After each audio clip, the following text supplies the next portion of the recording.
It was said that this subject is not wholly focused on banks, since banks are but one part of the financial system. They are nevertheless an integral part which the global financial crisis bore out in a painful way. So it is incumbent upon us to understand the relationship between banker and customer.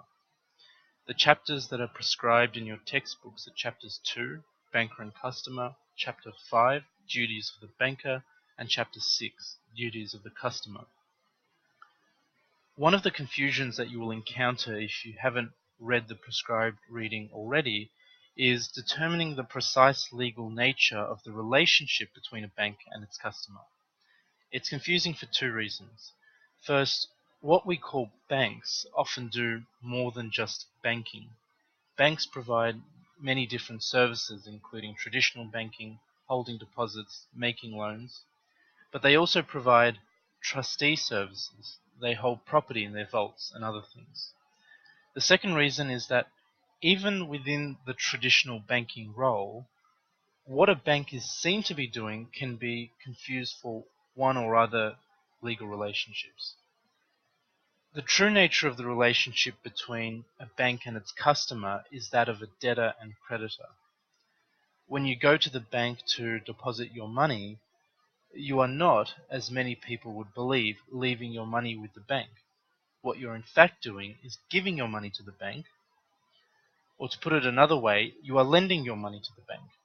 The balance that you see on your account statement is a statement not of the money that sits in your account, it is simply the bank's own accounting record of what they owe you.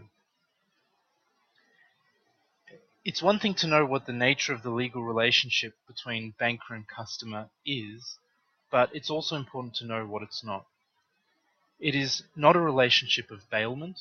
It is not a relationship of trustee and beneficiary.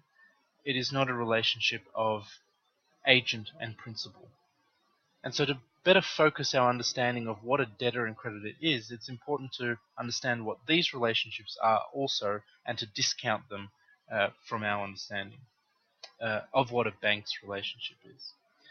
So bailment is a relationship that arises when you give something to someone, but you're not giving them title to the property, you're not handing it over for good.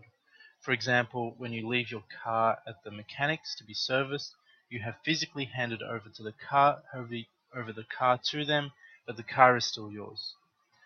In cases of bailment, the bailee, who is the person who receives the good, has certain obligations in respect of the goods, which differ depending on the situation. But what's important to note is that when you deposit money into a bank, you are not handing it over as a bailor, and so the law of bailment is irrelevant. A trust is a relationship between a person who holds property and the person that property is supposed to benefit. A trust is used in a variety of situations where it is best that one person have legal title and therefore control over certain property, but the benefit of the property, usually either the income that is derived from that property or the property itself, is intended to be given to someone else. The person who controls the property is known as the trustee, whereas the person who is supposed to eventually benefit from the property is known as the beneficiary.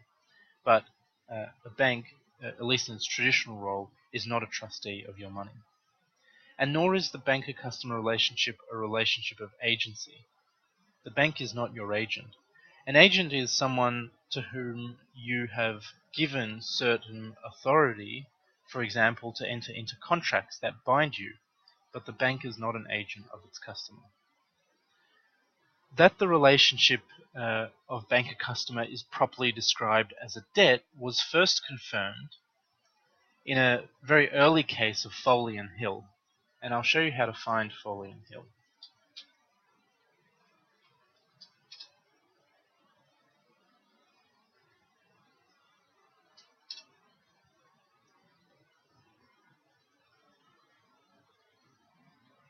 As you can see, I've typed Foley and Hill into Google, and luckily it comes up as the first link. This doesn't always happen with court judgments. In fact, it very rarely does. And then you'll find this website provides the judgment, and if you click the original printed version, you can find a copy of the judgment as it was reported. So if we go down here, we see the judgment begins. But I'll take you back to the printed decision so that it's a bit easier to read. Foley and Hill, as I said, is a very old decision. It is more than 150 years old. It is a judgment of the House of Lords, the highest court in Britain, which is now known as the Supreme Court of the United Kingdom. And it is this part of the Lord Chancellor's judgment that is most relevant. The facts are not particularly interesting, but let me see if I can find the part of the Lord Chancellor's judgment that is most relevant. Now, for efficiency and convenience, we've stuck to a low resolution, but I'll read out the paragraph. Money, when paid into a bank, ceases altogether to be the money of the principal. It is then the money of the banker, who is bound to return an equivalent by paying a similar sum to that deposited with him when he is asked for it. In fact, I can think of a better solution.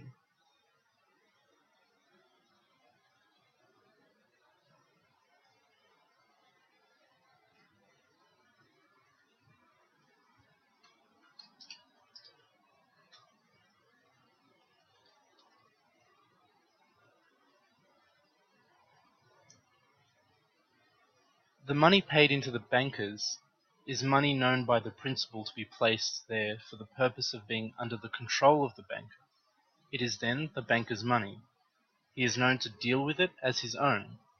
He makes what profit of it he can, which profit he retains to himself, paying back only the principal, according to the custom of bankers in some places, or the principal and a small rate of interest, according to the custom of bankers in other places.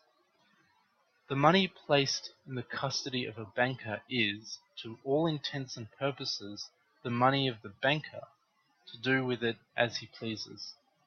He is guilty of no breach of trust in employing it.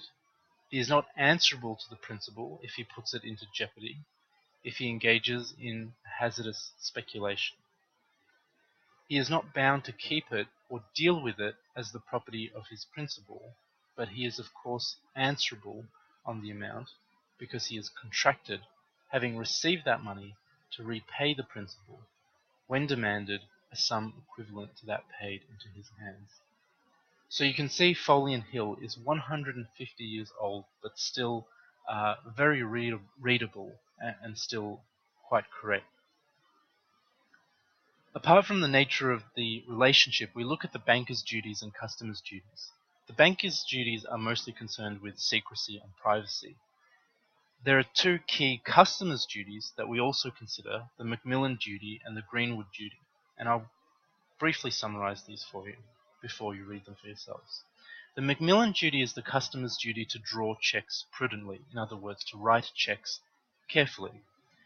What do we mean by this? Suppose you want to pay $100 to someone for a piece of furniture that you bought, and you decide to pay it by check.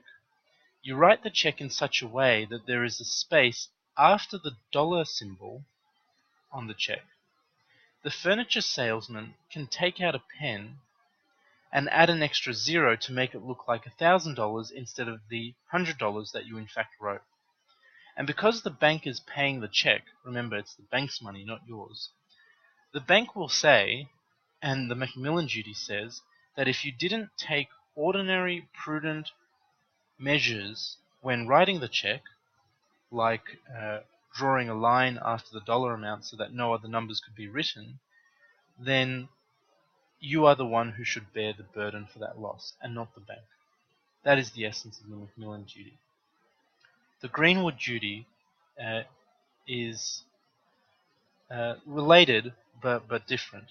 The Greenwood duty is the duty to notify the bank of any forgeries. This includes forged signatures, unauthorized transactions, things of that nature. And that's because the bank bears the risk. If you, as the customer, knew something in connection with your account and didn't tell the bank, then the burden should shift to you and not the bank. And that's the essence of it. I'll leave it there. That covers the main topics for week 2. Happy reading, and remember, reading by itself will do little to ingrain the knowledge we are trying to impart. You must try the review questions and the multiple choice questions to really make it stick.